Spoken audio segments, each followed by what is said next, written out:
យើងសពពេលណាចុះ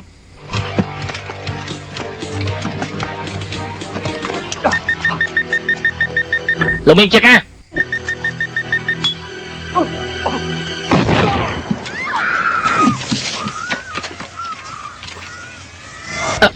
េះជាក្របមានរបស់អាមេរិក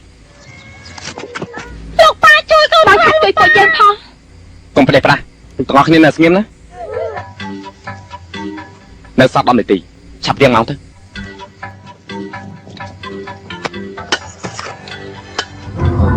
មិននឹងជាខ្សែមួយណាមួយណីទេកុំប្រហែលសោះពីយ៉ាងមានគ្រោះថ្នាក់មើលទៅប្រហែលជាមិនអីទេខ្សែភ្លើងដូចគ្នាខ្សែភ្លើងនេះមិនគួរងាយផ្ដាច់យ៉ាងនេះទេយកកែពង្រីកឲ្យខ្ញុំខ្សែពណ៌លឿងហើយនិងខ្សែពណ៌ខៀវគឺខុសគ្នាបើយើងកាត់មកខាងទៅសមមកខាងវាប្រកាសជាផ្ទុះភ្លៀង